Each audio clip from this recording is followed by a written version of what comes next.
Salutations everyone, and thank you for watching episode 27 of DiabeticRadio.com. Today's episode is about thin type 2 people. Yes, this is true. You heard what I said. Skinny people who actually have type 2 diabetes.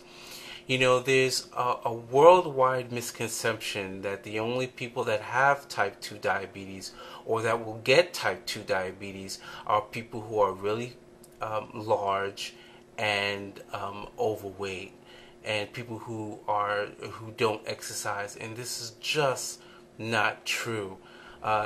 Both type 2 and type 1 diabetes, or just diabetes in general, is largely genetic. There's a huge genetic component to diabetes. Now, yes, of course, if you are overweight and you don't exercise, that can increase your likelihood of getting your diabetes earlier, but if you have the genes in your family, chances are you would have diabetes anyway, whether you really eat healthy or not. Yet at the same time, eating healthy and staying active is the key component in controlling your diabetes. There are three articles that I found from two of my favorite websites, one called Diabetes Self-Management and the other one is called The Healthy Skeptic. I love The Healthy Skeptic because they're kind of like the Mythbusters and like Penn and Teller. They take all these, ideals and fads that come out of the medical community and they bust them. They take them and they prove them as myths. And the idea that all type 2 people are fat and overweight and don't exercise is just, a myth. This is an assumption that has been really pushed down people's throats in the media. And, I guess, the truth of the matter is diabetes is a very complex disease. And I think that because it's a complex disease, it's just easier to tell people that, if you eat fruits and vegetables and exercise, you'll be okay. This is a cure. But the truth of the matter is, there are a lot of fruits and vegetables that have high sugar content, so it's not always true to just eat fruits and vegetables or to go on a pure vegan diet and you be totally cured of diabetes. This just isn't true. The other thing is that I think we need to reevaluate what we think obese is. The medical community uses something called the BMI, which is called the body mass index, to tell whether someone is obese or not. Now, I have a big problem with this BMI system, the body mass index system, because the body mass index system does not account for pure muscle.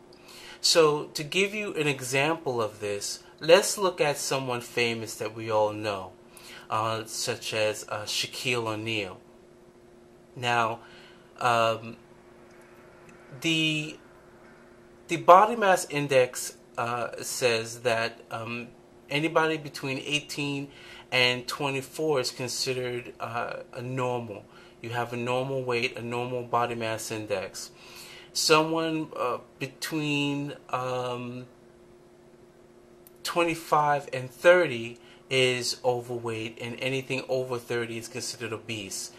Shaquille O'Neal is 31.9. He is, in the medical community, he is considered obese. Now, when I look at Shaquille O'Neal, and we all see how active he is, no question, undoubtedly, how active he is playing sports, I in no way, near, shape, or form see that man as somebody obese. Now, someone who may be talking to Shaq on the phone, a doctor, and ask him, well, what is your BMI? Without looking at him, he will automatically see him as this morbidly obese fat person who doesn't exercise at all and probably wouldn't be a good patient, because based on that BMI, he's probably living a very unhealthy lifestyle and probably would be considered the typical, patient who is fat and won't cooperate. So you see what I'm saying? I think our whole outlook on health and our perceptions of what is healthy needs to change. It's kind of like, when you meet somebody new and, you're talking to them on the phone, and one of the first things that come out of your mouth that they say, so how much you weigh? Now I know from personal experience, I'm not a young person. I know from experience that weight doesn't mean anything, because I've met people who weigh much less than I do and look larger than I do, because everyone's weight sits differently on everybody. It's just crazy. It really is. But anyway, back to the article is extremely interesting, and they talk about how stress increases our sugar levels, because the body thinks that this may be an opportunity where it may need energy to actually get out of a situation. So all of those hormones that is released during stress triggers other hormones to release those the glucose. Take a look at those articles, read them. They're very interesting, and I just hope you would find them helpful to you. So thank you for watching, and I look forward to making my next video. Bye bye.